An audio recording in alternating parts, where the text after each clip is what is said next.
So just to come back to this, there is two sides to reality, so that you understand these two levels that go together. Does everybody understand that? Like, there's this pen which functions, which has the ability to write, that we call a pen in some countries. In other countries you call it different. And that appears to be a really solidly existing pen from its own side. When we look for it, we can't find it. We do it in a minute. So that's one part of it. It's a dependent arising. It's what is this pen dependent on? It's dependent on the parts and particles.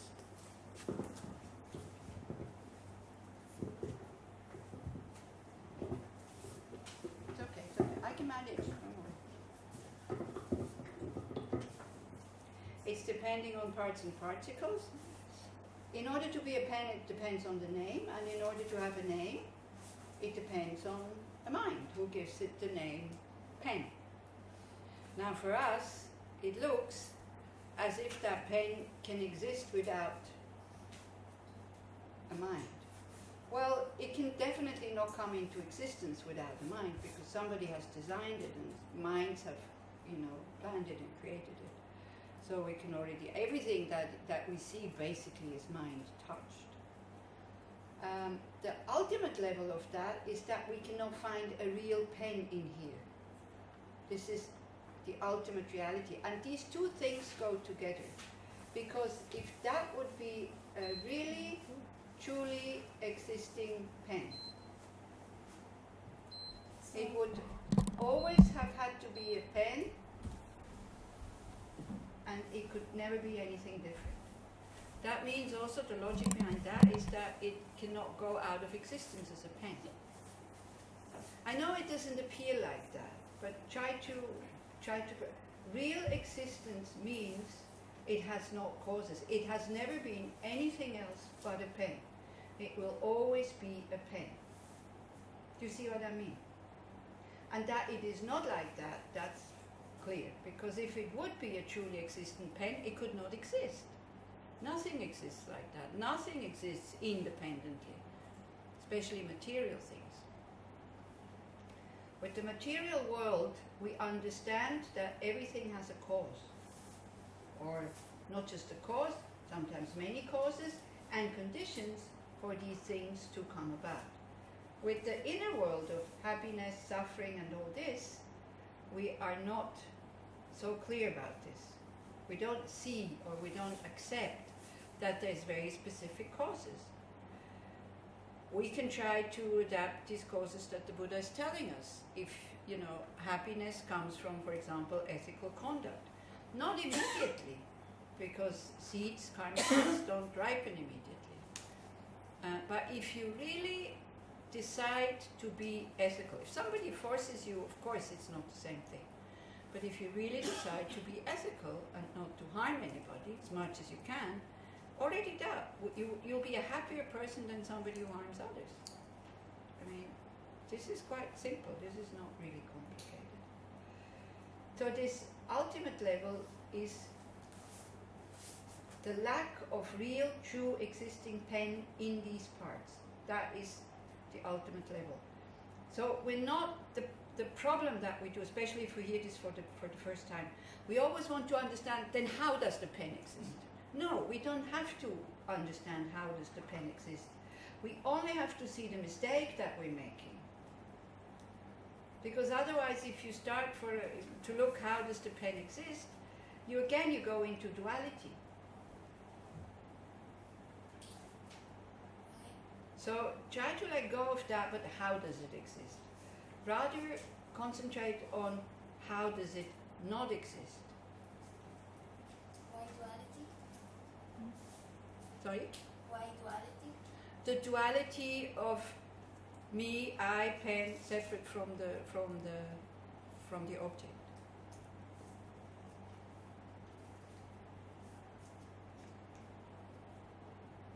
See, the moment you have relative existence, there is duality. There is an I and there's an object. But to see how that exists, we cannot, because what comes up is inherent existence for us. And then we separate. And then what we do also, we separate ourselves from others. And then we go, duality also, we go into good and bad, and we go into all kinds of things. And we don't see how good is depending on bad. Duality in the sense of this can be alone, this can be totally separate from somebody, from something else. We don't see how everything is dependent on something. Yeah? Is that kind of clear? So, what you are trying to find in these parts, you're trying to find what you see. Because when you look at it, if I ask you what is it, you see a pen that exists, dualistic, like separate from your mind, outside there somewhere. This is what we see. A real, true pen. Yeah?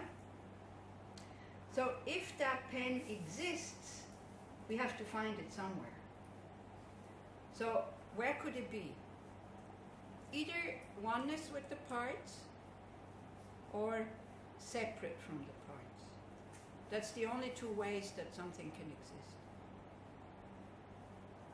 So if you look, does it exist as oneness with the parts? Then we start to look in the parts. Is that a pen?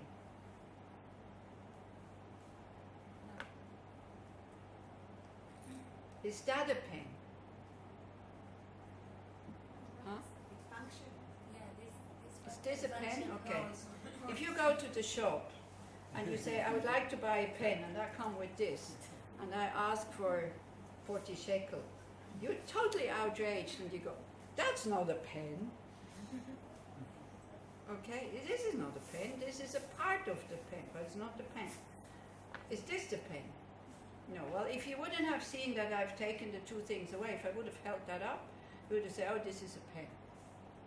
This is how the habituated mind, it never analyzes, it just puts the label on it, and then the thing comes into existence, actually. So if this is not the pen, and this is not the pen, and that is not the pen, where has the pen gone? Where is it? At what point did it jump out?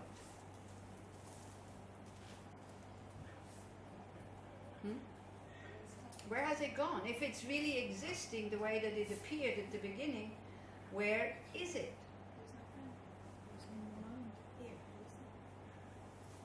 If I would cut open my brain, do you think I would find it? Does it still exist here when it's the three parts here like this? Yeah, you can close your eyes and envision it. It's not a pen, it's a vision pen. It's a memory. Is that a real pen? No. Yeah, so we're looking for a real pen. We're not looking for a memory of a pen. We're not looking for a drawing of a pen. We're looking for the really existing pen, which performs the function of a pen. That's what we're looking for. That's what we're trying to find. So where is it? Nowhere. It's gone.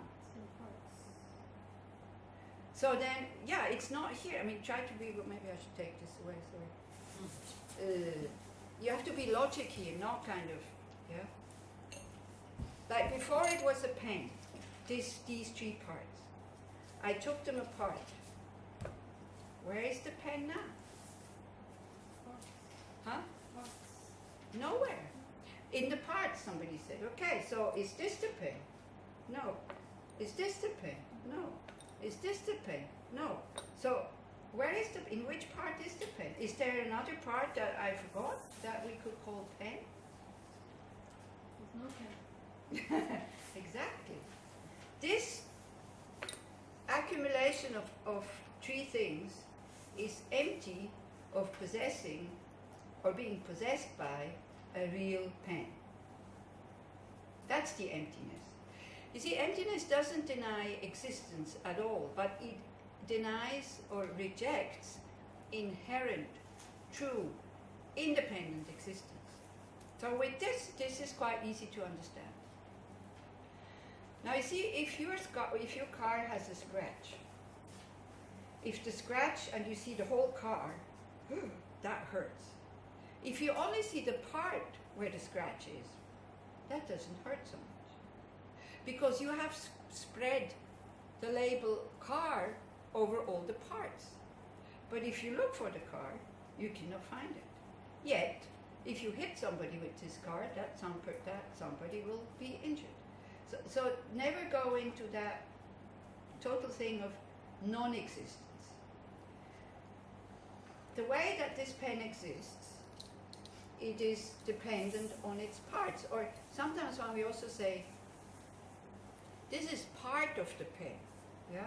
This is a part of the pen and this is a part of the pen. But which pen? How can the pen possess these parts that when I take it apart there is no more pen? See, if there is a real possessor of these parts, they have to be able to exist separately. This is the rejection of the pen. The pen exists separate from the parts. Because if this is my pen, I'm the possessor of this pen. Not ultimately, but relatively. So if I throw this pen away, I still exist. Whereas if you think the pen is the possessor of these parts, if you take away the parts, where is the pen?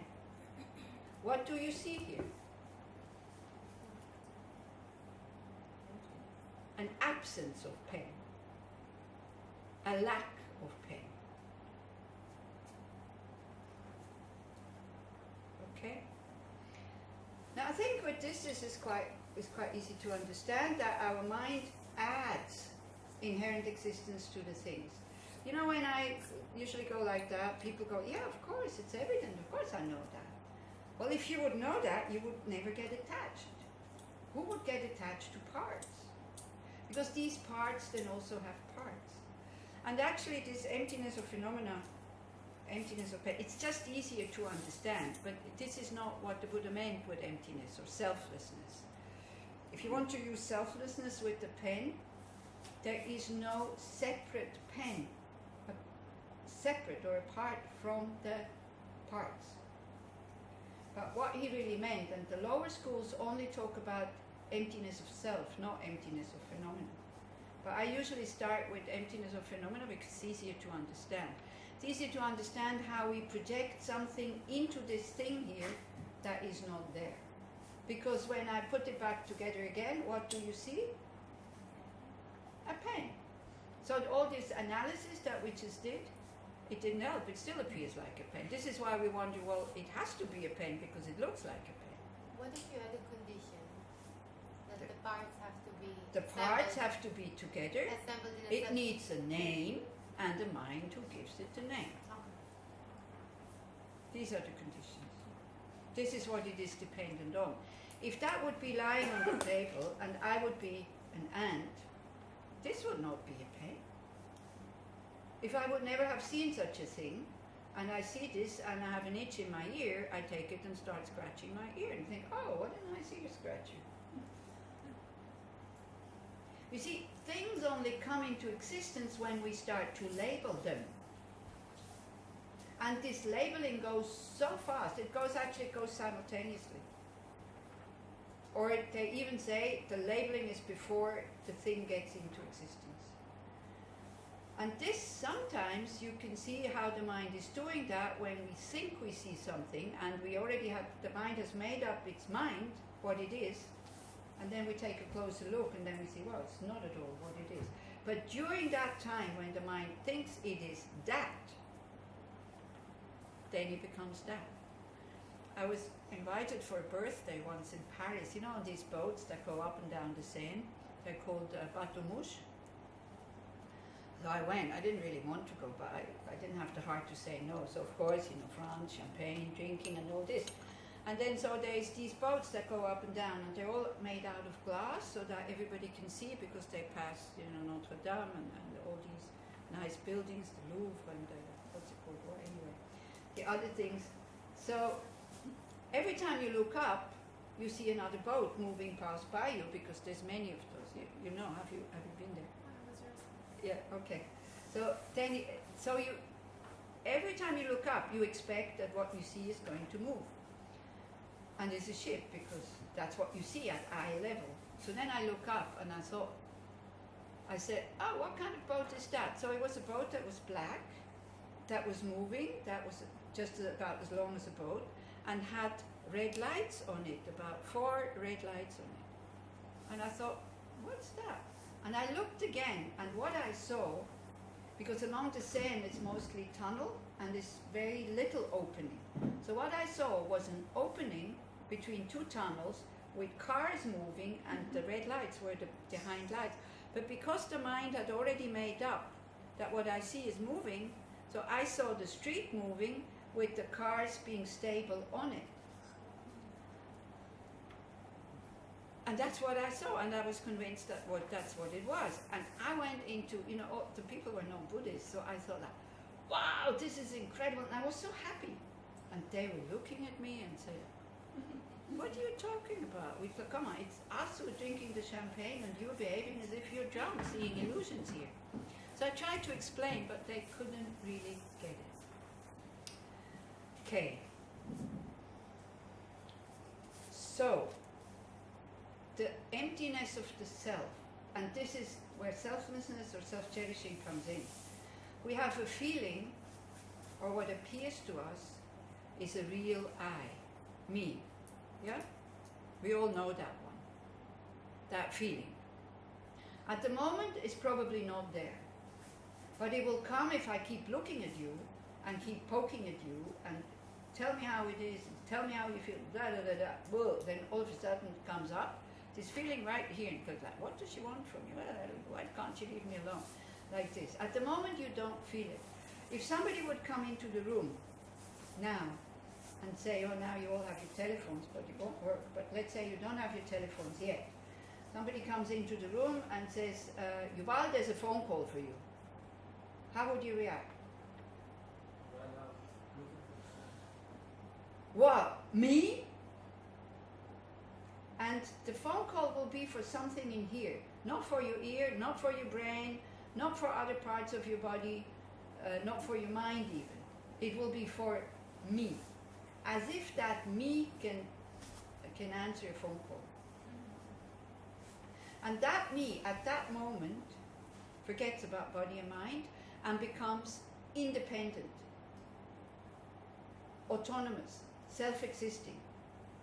As if it is a third entity added to body and mind. And not only added to body and mind, but also the possessor of body and mind. We say, my body, my mind. Whose body? Whose mind? We take away the body, we take away the mind. What is still left? What? What? Nothing. Emptiness, space. And our whole life we turn around this I, this me, who doesn't even exist. So that is the dream. The dream of inherent existence, and especially the dream of an inherently existing I, which is produced by ignorance. And that ignorance reifies that thing, because that I seems to be appearing as permanent,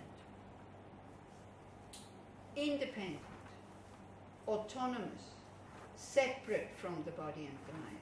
Especially look, maybe what you can understand, especially look at permanent and unitary.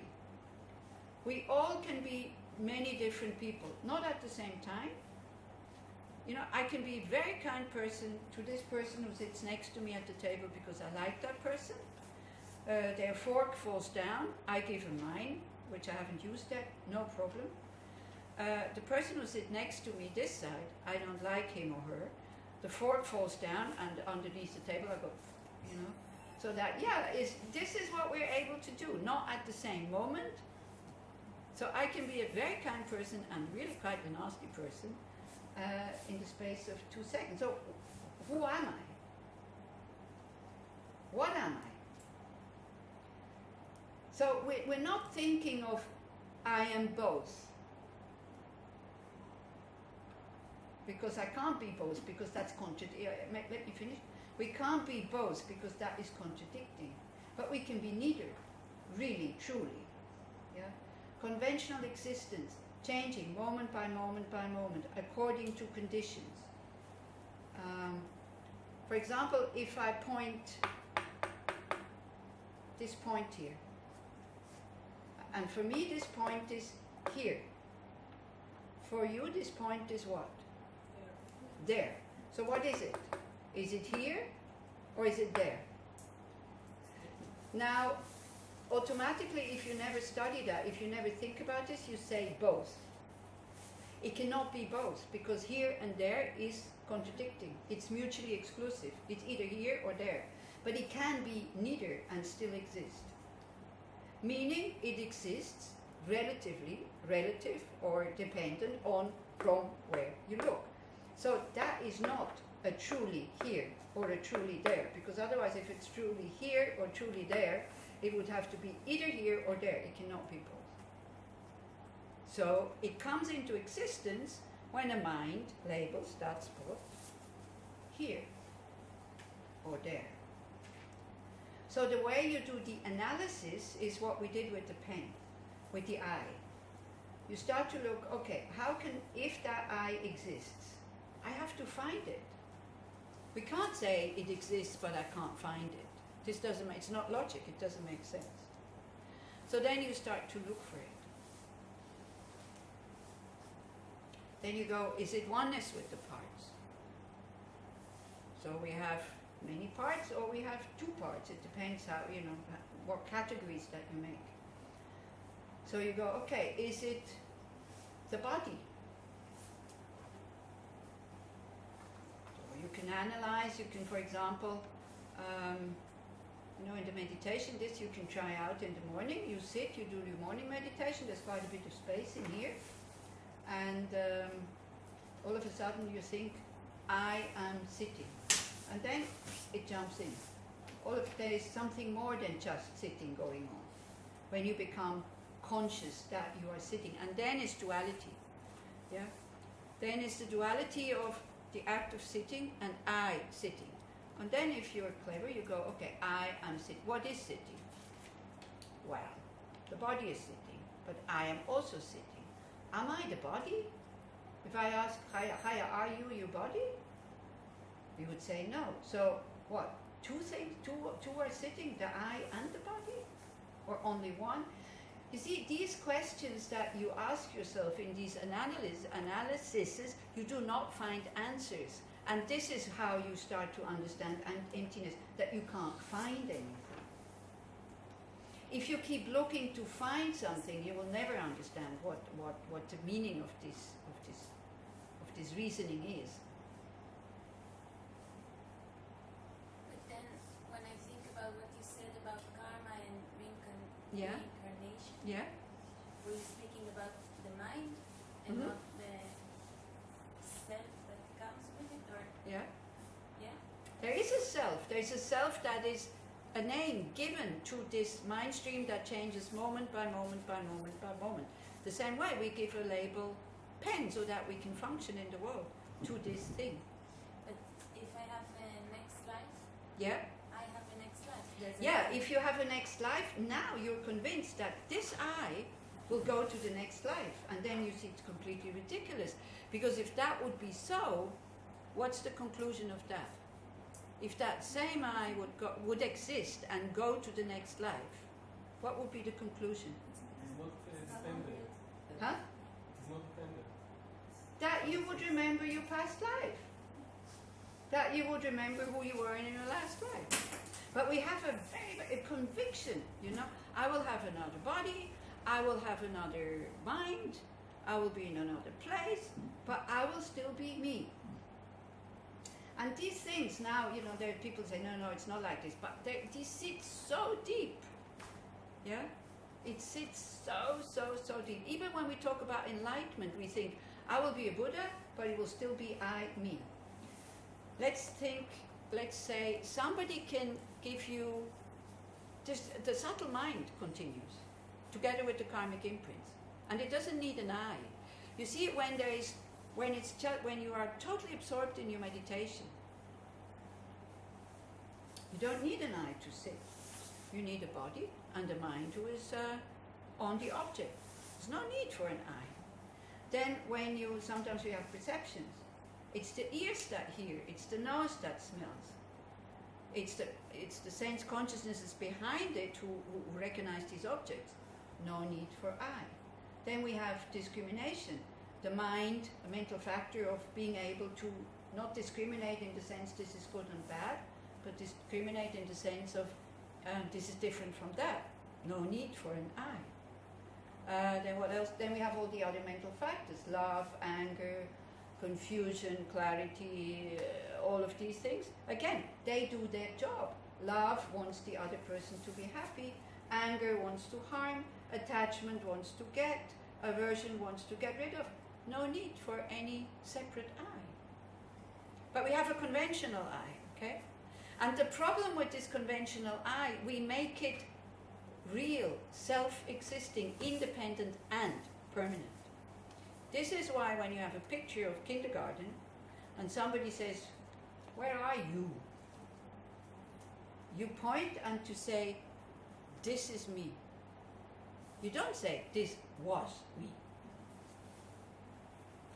So we start to see all the mistakes that we're making. Yeah? You see, it seems self-evident that this I exists because we feel it, we follow it, and we don't even see that sometimes it's there and sometimes it's not there. Something really exists, it has to be there all the time. It cannot go out of existence from time to time. But I think about like the whole genre of psychology. Okay. For example. Like, Psychology. I'm not a psychologist, so my impression of this field of Yeah.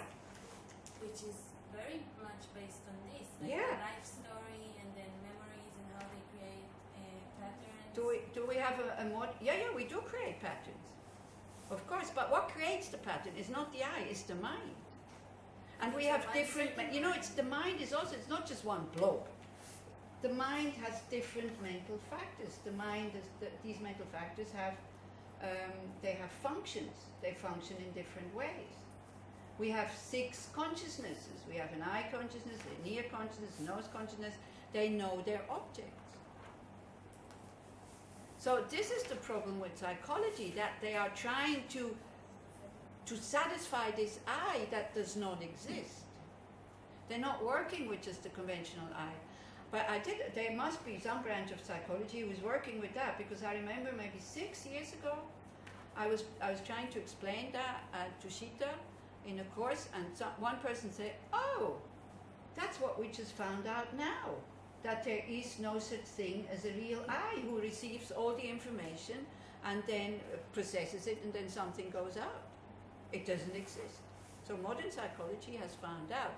Still, they don't really know how to deal with it yet. Neuroscientists don't know. Don't forget, where I am this talking is. about a real, really existing, permanent, not changing, independent from body and mind. I, me, disappears, and it appears only when there is a problem, or when you're very happy or very excited. But it's not.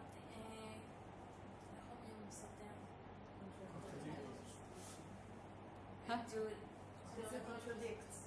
Doesn't it contradict What? any continuity in life? Why? Continuity means change, moment by moment by moment by moment. No, I mean the opposite. What opposite? Like one Well, tree growing. no, continuity is like one moment following the next moment. So in order to have that moment, you need the moment before. So each moment is different. When you sit at the river, you look at the river, you think you're looking at the same river. This river is never the same. It just appears to be the same river. Same as with the mind stream. Every second, every split second, we pick up things. We process them incredibly fast. Other things we forget, they go. So the mind also, what is the content of the mind, changes moment by moment by moment by moment. The only thing that remains stable is the nature of the mind, its clarity and its spaciousness. That's the only thing that remains. Then if we practice Buddhism, who is practicing? Who practices? If we make a choice, for example, we want to be awakened in this Oh, that is. Or the light. If it would be a choice, I would choose it for sure. It's not a choice. Oh, but if we choose to walk in a path, Yeah, there's, then. there's somebody who makes the choice, no? Yeah, my mental factor of determination. I also have a mental factor of laziness, which then says, oh, are you sure? Oh man, this is really difficult. Are they the same? Which one of those is I? Which one of those is me? The one who says, wow, great, I really want to practice this path. You see, I is dependent on body and mind, a conventional I. Same as this pen. This pen exists, but not independently. Conventional, the Hebrew word for conventional, relative, conventional, according to, like, dependent, changing, and all that.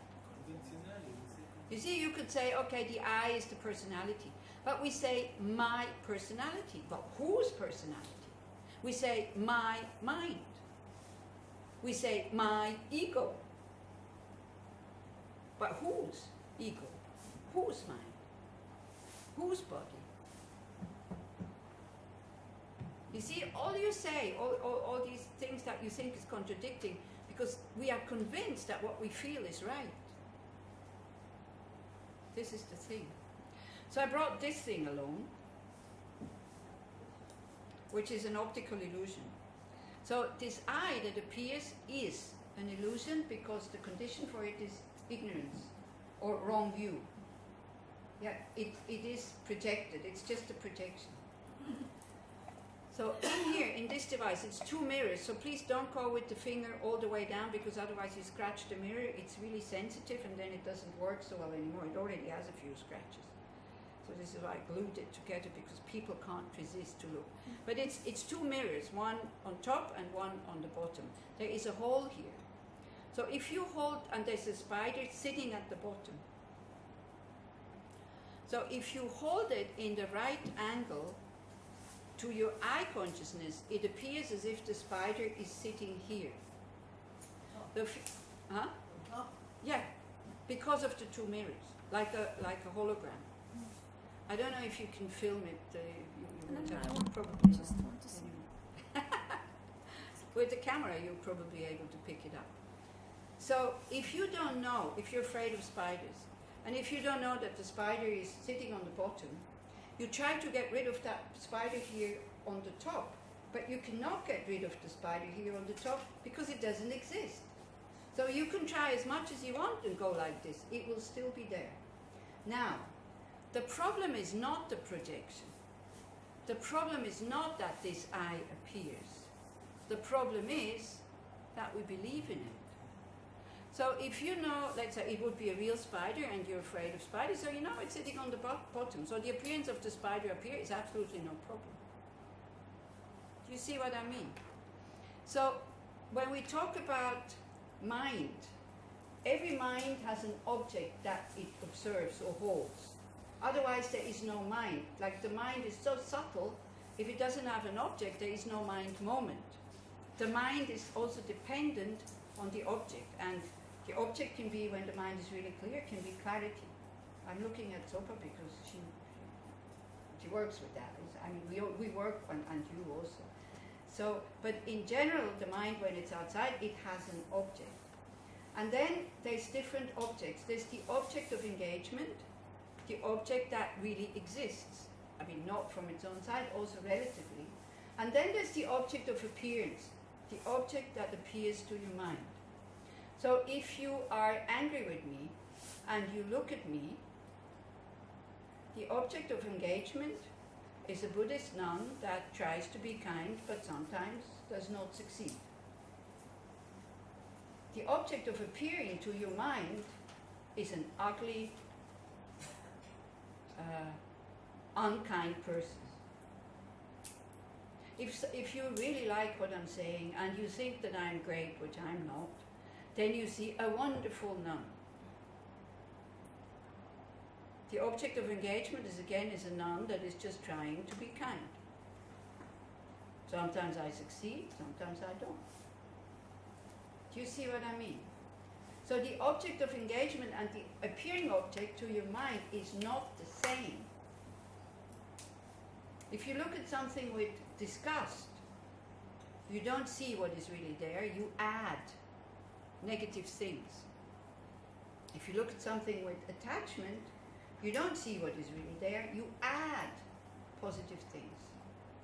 So why we meditate, why we study this, so that the appearing object and the object of engagement become one. Here at least we can start to understand the illusion. So as I'm saying, that this I appears is not the problem. That we believe in it as true, that is the problem. But we do exist. I'm not saying we don't exist. So you can give this around and we can continue with that. Because this actually, it's quite mind-blowing, because when people see it, they seem to understand something on a deeper level.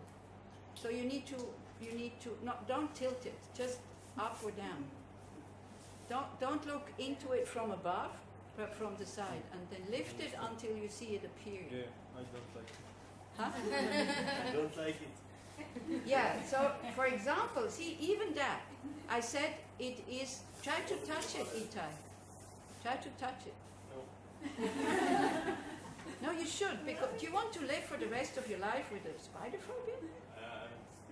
You're a big I'm man. not sure if it's a phobia, but I don't like It is a phobia. insects. I have a problem with it. It's a phobia. Whatever it is. Whatever it is, it's something that hinders you. It's something that's not necessary to be there. I worked with somebody once who has a spider phobia until she was able to go with the finger, because you don't feel anything. Yeah, well, if I really want to, I will touch it, but there's still a problem with the spider. I lived in an apartment for a year now with a lot of spiders. Like every day I saw spiders. Yeah, so make friends with them. I tried not to kill them, so they will kill other insects. Yeah, so make friends with them since I tried, but it's But you just moved anyway. Yeah, I moved, so I don't have spiders. Well, you might have to karma that it will come. Yeah, try to touch it, and then you get this surprise that it appears to be so real, and there's nothing there. And sometimes the mind, the protecting mind, is so strong that if you don't know that it's not there, because if I have it only one person, I don't explain at the beginning. I give them the thing and I tell them, try to move the spider. So they go, and somebody said, wow, it's really soft, but there's nothing there. Somebody else said, I know it's not there, but I can feel it. The power of the mind. You see, our mind is not able to get the whole picture, nor do our eyes. So we get fragments, and then we kind of patch it together, and then we think that this is reality. I think science would probably agree with that. And then we try to start to see our way. Shoshana had this great video at one point, where scientifically this was explained like optical illusions, where we are totally convinced. Like they had this experiment with the hand. Do you remember? Has anybody seen that? Like you have your real hand is here. Here's a wall, and then they put a rubber hand here. So they start to strike this hand with a pencil or with a brush, with a very soft brush, and then he takes a hammer from underneath and he hits the rubber hand, and you go like, ow! Because your consciousness has already transferred the feelings to the rubber hand in such a short time. So this is the thing, we cannot trust what we see.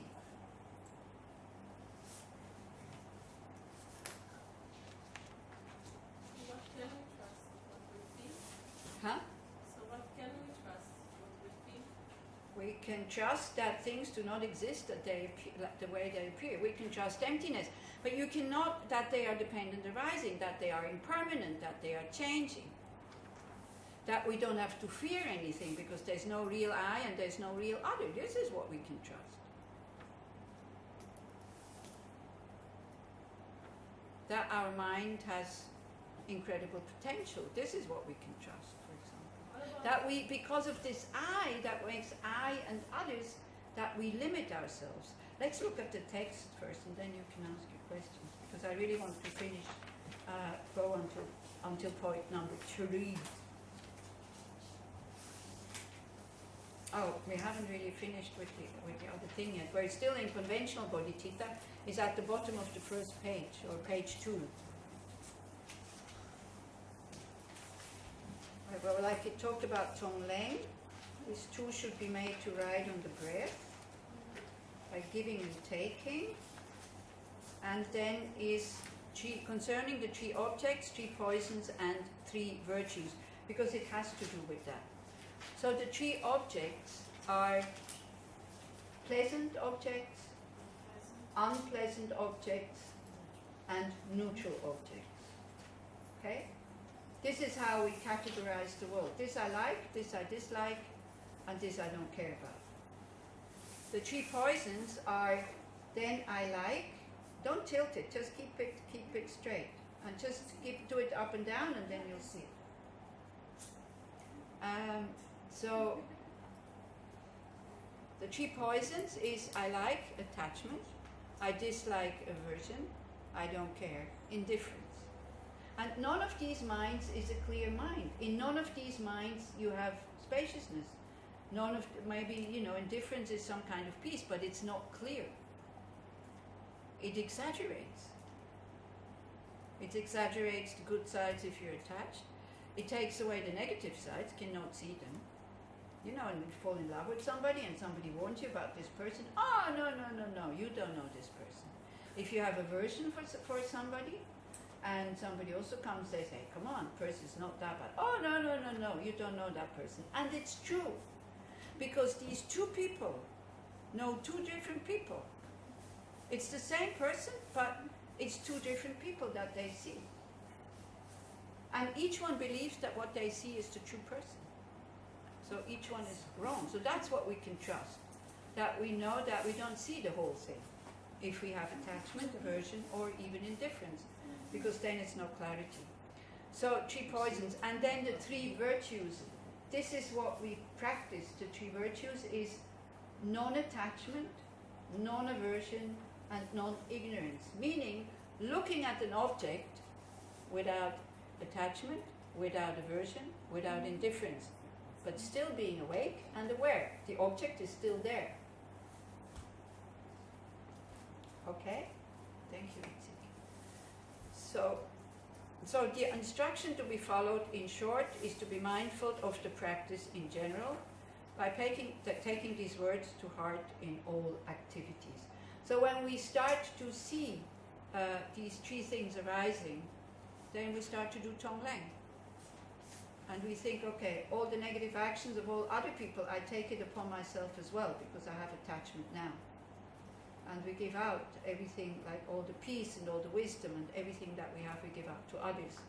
If we start to get aggression, we think, okay, great, I have aggression, now I have aggression anyway, I might as well take all the aggression of all the other people, and I give them all the non-aggressive states of mind that I know I also have. And you breathe that out. So at all time you use these 3 poisons and these 3 objects in order to destroy the self-cherishing mind. But if I recognize, for example, attachment within me. Yeah. You think, I suffer because of that, because I get attached and then I fear loss and I overestimate the whole thing. How can I get rid of it? I can't really get rid of it. Okay, let me take the attachment of all other beings as well. So that they are free from it. And it will dissolve my attachment as well. It's not the point. Again, we always, how can I, so this is not, it's so that other people are free from attachment. This is the thing, that we start to put other people before us.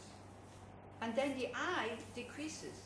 And so this reified I is creating the attachment.